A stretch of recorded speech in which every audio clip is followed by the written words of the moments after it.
During the night, SCP-3008-2 will become violent towards all other life forms within SCP-3008-1. They will run towards other life forms like a chicken with its head cut off. Whenever it is nighttime, SCP-3008-2 will smash the huge wall of town with bare hands, while calmly and politely vocalize phrases in English that are typically variations of, "The store is now closed. Please exit the building." "Hello everybody, I'm TheRubber. Today, we bring you a SCP Foundation Euclid class object, SCP-3008. SCP-3008, also known as a perfectly normal, regular old IKEA, is a large retail unit previously owned by and branded as IKEA, a popular furniture retail chain. SCP-3008-1 is a space resembling the inside of an IKEA furniture store, extending far beyond the limits of what could physically be contained within the dimensions of the retail unit. Current measurements indicate an area of at least 10 square kilometers with no visible external terminators detected in any direction. Inconclusive results from the use of laser rangefinders has led to the speculation that the space may be infinite. A person entering SCP-3008 through the main entrance and then passing out of sight of the doors will find themselves translocated to SCP-3008-1. This displacement will typically go unnoticed, as no change will occur from the perspective of the victim. They will generally not become aware until they try to return to the entrance. The entrance of SCP-3008 is to be monitored at all times, and no one is to enter SCP-3008 outside of testing, as permitted by the senior researcher. SCP-3008-1 is inhabited by an unknown number of civilians trapped within prior to containment. Gathered data suggests they have formed a rudimentary civilization within SCP-3008-1, including building a giant wall and an entire town built out of shelves and beds and tables for the purpose of defending against SCP-3008-2. Although there is no detailed description of SCP-3008-2 in the document, however, the Foundation personnel had found a man's diary, and in the diary, it has records of his experience in SCP-3008-1 and meeting with SCP-3008-2. SCP-3008-2 are humanoid entities that exist within SCP-3008-1. In all observed cases, they wear a yellow shirt and blue trousers consistent with the IKEA employee uniform. They are 7 feet tall monsters with long arms and short legs, have no facial features, with no eyes or ears, and have hands that were big enough to crush a watermelon. But it is strange that they go down as easy as a regular human being once you start stabbing or cutting them open. However, they don't seem to bleed, and their corpses would not rot, let alone the stench of the rotten corpses. SCP-3008-1 has a rudimentary day-night cycle, determined by the overhead lighting within the space activating and deactivating at times consistent with the opening and closing times of the original retail store. During the night, SCP-3008-2 will become violent towards all other life forms within SCP-3008-1. They will run towards other life forms like a chicken with its head cut off. Whenever it is nighttime, SCP-3008-2 will smash the huge wall of town with bare hands, while calmly and politely vocalize phrases in English that are typically variations of, "The store is now closed. Please exit the building." Hence everyone is prepared for it. Knives from the restaurants, lawnmower blades made into hatchets, a fire axe. In one incident, they discovered a hole on the giant wall, and ever since then, they would stab SCP-3008-2 through the hole if they ever come smashing the wall at night. Apparently, the dead ones will attract more during the night, so the people had to get the bodies away from the town. They loaded them up on a trolley and took them over to the pickup area, as they were curious about how SCP-3008-2 looked like when it was cut open. They discovered that SCP-3008-2 only have skin, or something that looks like skin, but no muscles, bones, or organs. Once day begins, SCP-3008-2 immediately become passive and begin moving throughout SCP-3008-1 seemingly at random. They are unresponsive to questioning or other verbal cues in this state, though will react violently if attacked.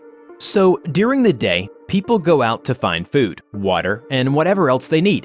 Apparently, there are restaurants and shops around that randomly get restocked, but no one knows who did it. SCP-3008-1 is known to have one or more exits located within, though these exits do not appear to have a fixed position, making it difficult to leave SCP-3008-1 once inside. Using any other door besides the main entrance to enter the structure or breaking through the walls of the retail unit leads into the non-anomalous interior of the original store. Since containment began, 14 individuals have managed to exit SCP-3008. Humans exiting SCP-3008 are to be detained and then debriefed prior to the administration of amnestic. Dependent upon the duration of their stay in SCP-3008, a cover story may need to be generated prior to their release. According to the man's diary, Foundation personnel has attempted to send a drone into SCP-30081.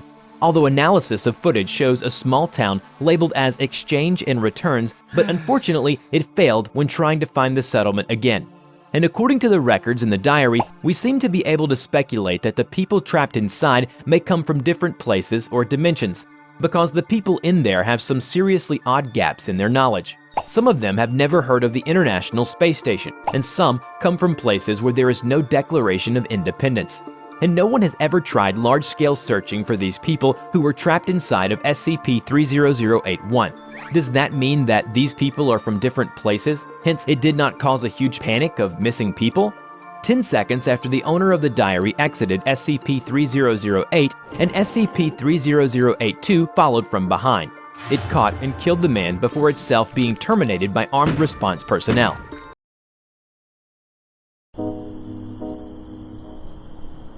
Tom waited until Hannah was asleep before sneaking out of their camp. He slipped out from under the shared blankets slowly and carefully, so to not wake Hannah up. He checked the calendar again to make sure he hadn't missed her birthday. He crossed out the date just to make sure he wouldn't forget to do that later in daylight. He ventured out of the encampment and immediately saw a group of staff congregating just an aisle away. He couldn't take them on alone. He had seen what these things were capable of. Tom looked around and spotted a vacant stool. He picked it up and hurled it over the top of the gathered staff, and as it landed, it made a faint crashing sound that echoed down the aisle. The noise wouldn't rouse Hannah from her sleep. He figured that noises like this are common occurrences in this place.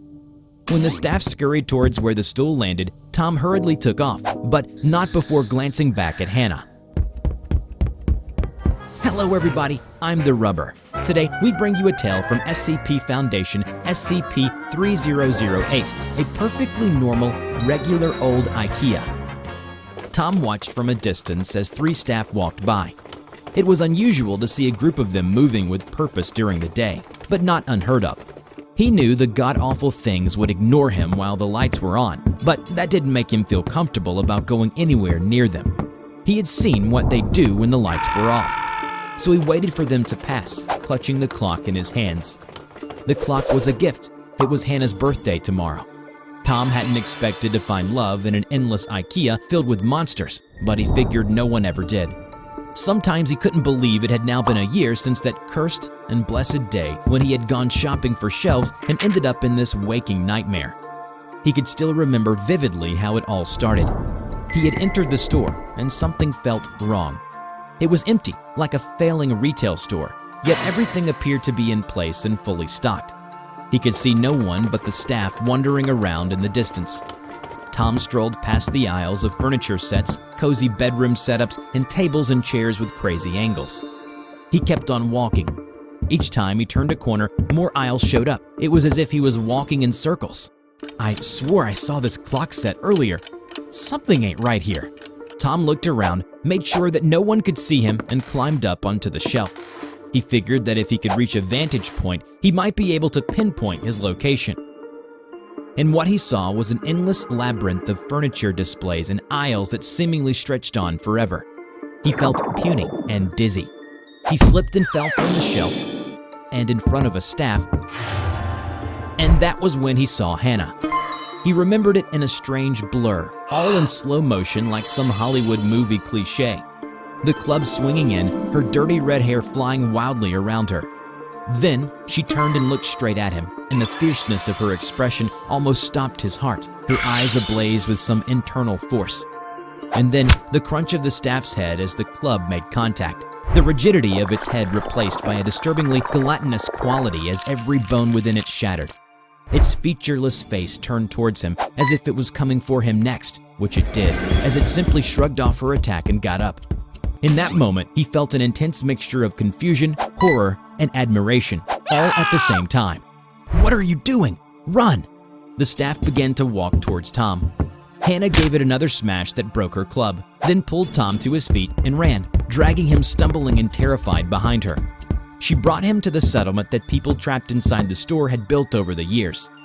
The whole thing had happened in about 3 seconds. He wondered how much of that memory his mind had embellished over the last year. But they met properly the following day, and the sparks were immediate. Every day, Hannah would repeatedly drum the rules into Tom. Don't stray too far from the marked zone. Learn the landmarks. Help out your fellow residents. Tom had never been a team player, but now he had to learn how to live with other people. It made him think that perhaps a hive mind isn't such a bad idea, especially since that's how the staff seemed to operate. They would rush their camp in mass with seemingly no self-preservation in mind, only the urge to destroy. The people cut them down easily enough. It happened regularly, every other night, so everyone was prepared for it. Knives from the cafeteria, lawnmower blades made into hatchets, fire axes, as well as walls with holes so they could stab out at the staff when they attacked. Hannah had even fashioned a functional crossbow from a furniture set and arrows from the remains of broken wooden chairs. She said she'd teach him one of these days. But for now, you can have it. You've been going on scavenge duty lately. An extra weapon wouldn't hurt. What about you? I'll find some way to make up for it. So today, a year later, he had found Hannah a clock. A simple clock with legible numerals on a clean white dial in true Bauhaus fashion. A simple clock which he risked his life for by going out of the explored zone. T'Jala? How the hell do you pronounce this thing? T'Jala? Whatever, I'm taking it. Getting gifts for someone was hard work when you live in a store where everything is free for the taking. But Hannah was always complaining about never knowing what time it was, especially in the dark of the early morning before the lights came back on, and so he decided that a clock would be the perfect gift. Suddenly, the lights went off, and he realized he had spent too much time avoiding the staff. He had strayed too far. Crap, this ain't good. In the dark, he lost all sense of direction, and it didn't help that he was in an unfamiliar section of the store. He looked at the clock. The lumined hands were pointing at the symmetrically pleasing 10:10 position. If only it doubled as a compass, Tom thought. Tom waited several more minutes for the staff to pass before continuing on his way back. For a moment, he considered taking them head on, but then he remembered Hannah's teaching. Never fight them alone, even if it seems doable. Why not? They die easily enough. You've seen how I killed one of them with a sharpened pole. Listen, we're fighting against them in their territory, and these things can come at you from angles you don't expect. Fight as a group, look out for each other. Otherwise, you'll end up like Jared. Poor Jared, Tom thought. According to Hannah, he had died because Hannah failed to defend him from a staff that broke through the shelf. Even though the people from the camp said that it wasn't Hannah's fault, it weighed heavily on her conscience. He had to make it back. He knew that if he didn't, Hannah would blame herself. All right, I can backtrack. Past the aisle of lamps, through the weird bed display section where all the beds were small squares, left at the giant hot dog sign, and then his heart skipped a beat. He couldn't believe what he saw. The exit was in front of him, the only way to end this nightmare and make it back out into the real world outside. It suddenly occurred to him that he hadn't really been looking for a way out of here ever since he met Hannah, and he hadn't given much thought to what he would do should an opportunity present itself. But now it was here, right in front of him. From where he stood, it would take less than 5 seconds to reach the doors and pass through them. Yet, his thoughts pinned him in place as he remembered the promise that he and Hannah made to each other. Hannah, if any of us finds the exit, promise me that you'll go through it. No, don't talk like that. We'll find the exit together and leave this place together, okay? It replayed in his head over and over while he stood there stupidly, staring at the exit, clutching the clock to his chest. All he had to do was to push past the door and all this would be over. Suddenly, a voice echoed out of the aisle behind him. The store is now closed. Please exit the building. Tom jumped as he looked and saw 2 staff with arms extended, walking quickly towards him. Another staff appeared in front of him, apparently out of nowhere, and attacked. He quickly turned around to shield the clock with his body. Oh, son of a... Tom dodged to the side and pulled down a shelf between himself and the staff, and ran. He sprinted through the dark aisles until he found yet another room set display and hid under the desk. He could still see the exit light from here. He could still make a run for it towards the door, but his mind was racked with indecision. He tried to think of a logical solution to his dilemma, but he could only weep. Suddenly, a bright light shone in his face. It was Hannah. She immediately turned it off to avoid attracting the staff. "What are you doing here? Are you all right? What's with the clock? I thought you needed a way to tell the time, so this was meant to be a surprise." Hannah pulled him towards her, and they embraced each other silently. "How did you find me?" "I followed the noise. I found the exit." He pointed at the door, past the collapsed shelf and a group of wondering staff. "We have to make a run for it." "You sure? We can wait until the lights. There's no time. More staff will be here soon, and they'll find us." They got up and waited for a clear pathway towards the exit. They ran. Their sound of their footsteps drew the attention of the staff, and sure enough, they were on them within seconds. Hannah was running out of breath, and her being injured only made it worse. She could feel herself slowing down. They were only halfway to the exit. Her legs gave out, and she fell to the ground.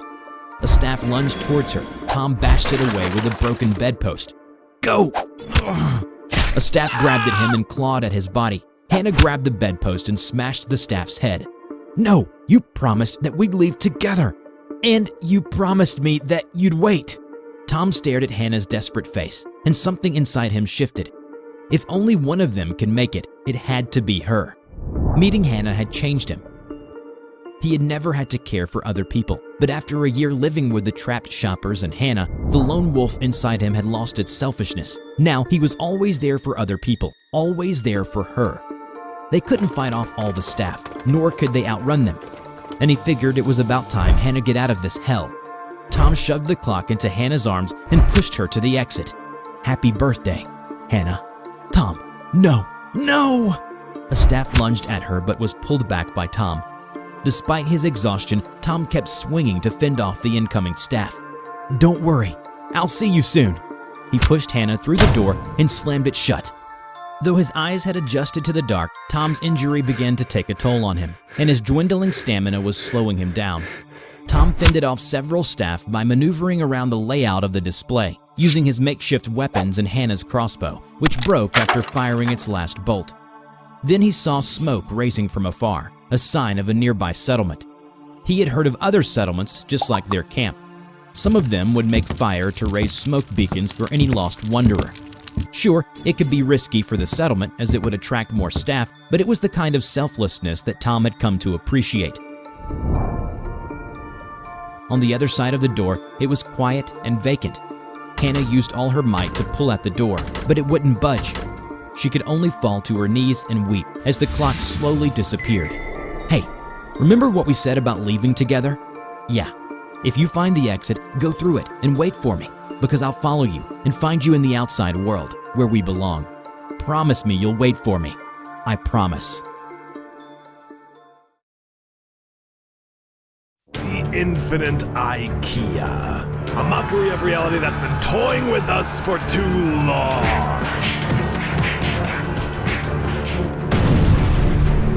Almost done now. I'm the enforcer of humanity's survival against the supernatural. Nothing will stop this.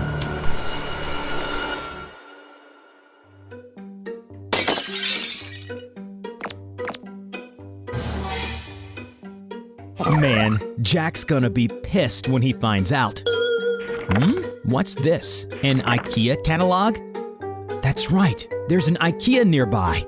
I'll just quietly scoot over, get a new one, and come back to replace it. And none will be the wiser.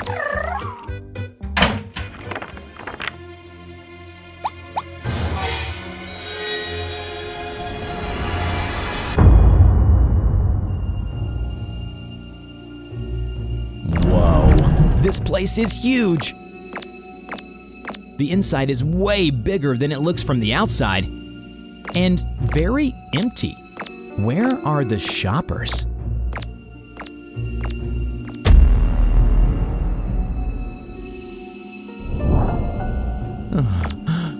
Didn't I just pass by here?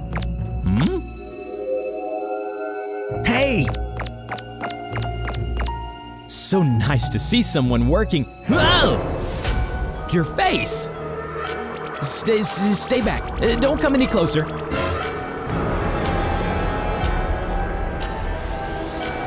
No!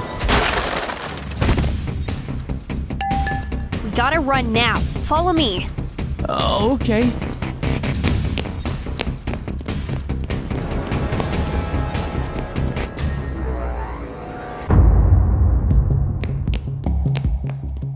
Whoa, cool base. Thanks. Name's Hannah.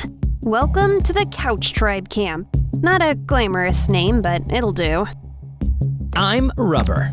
But, where are we exactly? We're inside SCP-3008, the Infinite IKEA. Once you get in, there's practically no chance of you ever getting back out. Oh, SCP-30... Wait, you know about the Foundation? Your badge? I was an agent sent here on a mission, but never found the exit. Why are you here, though? Can't imagine the Foundation sending a rescue party. Oh, I'm here to buy a vase. Best stick with me then. Those things we saw earlier, they're SCP-3008-2, but we just call them staffs. They're also vicious. You won't get lucky a second time. There must be a way out of here. We gotta... Come out here, Hannah! You're gonna pay for what you did! Ugh, it's him, the leader of the Lamp Tribe. The what now? The Lamp Tribe. Even wears silly headgear to complete the look. Bunch of savages. Hannah! What? Wow, these guys are at the cutting edge of fashion. I'm here to repay you for bombing my camp! What are you talking about? It destroyed our fort, and the staffs got in and raided us. Many died because of you. I thought that was your doing. Where would I even get explosives? We have enough trouble as it is. The last thing I need is an explosion. Wait, if you both didn't do it, then... It was I. Slimy Jim? I remember you from the last episode. Yes, it is I. Slimy. Wait, no, it's Sailor. You're with the Foundation? Are you here to get us out? Well, no, but... You and Hannah are the same. Useless and selfish. Selfish? You people shot at us when we tried to make peace. Please calm down. Still bickering and fighting amongst each other in this situation? This place changes people, twisting them, turning them into uncivilized monsters like all other anomalies. I'll destroy them all, starting with this place. You're gonna blow up the building? With all of us in it, all of you will perish. Once you got in, there's no hope of getting out. Even if you do, you'll never be the same again. So consider this mercy. He's luring the staff here. Enjoy the company before you burn. So long!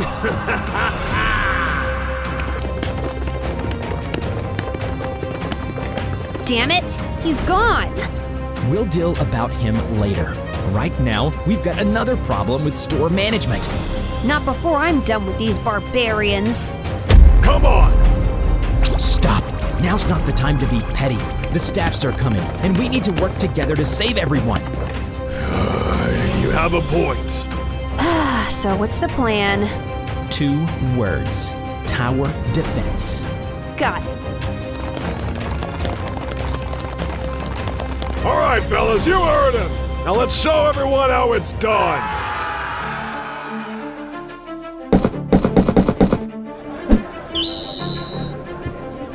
Oh, that's the vase I've been looking for. How much for it? At ease, men. Wait for the signal.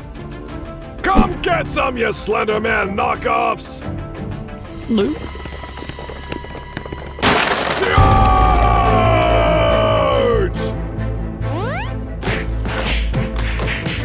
Don't stop throwing. Keep at it. Oh no! What is it now? The northern wall is under attack. The northern wall has fallen. The enemy has breached the compound. Crap. Build more walls and recruit more, furniture throwers. Insufficient resources. Ugh, this is why I hate video games. Please assign 2 heroes.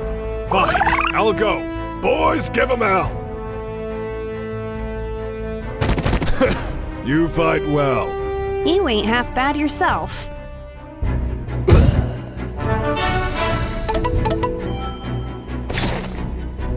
Don't you just love a good ending? Salem! Looks like he was busy as well. I knew you'd get into trouble. Yeah, laugh it up, smart guy. Well, I don't suppose you know the way out, do you? Ever since I stepped foot into this maze, I've already accepted that I won't be getting out of here anytime soon. Now, I'll take you down with me. Well, no worries. I got it. Let me just call my buddy here real quick. You're... who? What? Just an awesome friend I made recently. He's totes awesome. Shy, but nice. He'll be here soon, I think. Right on cue. Whoa, whoa, calm down. It's me, your pal Rubber. Ow! Yeah, okay, I kinda deserve that. Sorry for calling you out all the way here. See, my friend and I here are in a bit of a predicament. Okay, we're lost. Well, looky there, a way out. Gentlemen, may I please direct your attention to this here photo of mine? Keep them busy, guy. I'll go get Hannah and the others. Salem, you... Hey, where'd you go? Oh, Rubber, you have subverted my expectations once again. I will bring you over to my side, and together we'll purge this earth.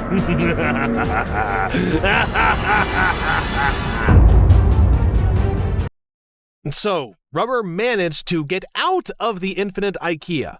Just like that. Does that surprise anyone? With SCP-096's help, no less. Quite impressive. Are we going to gloss over the fact that the GOC attacked us yet again? They're getting bolder. And more reckless. This doesn't fit their MO. Do we know anything about the individual who attacked us? I believe he called himself Salem. Not much is known about this man. He seems to be acting on his own. A rogue agent, perhaps? Possibly. For now, let's make the necessary preparations, but do not engage any organizations. Yet. We need to find out who and why.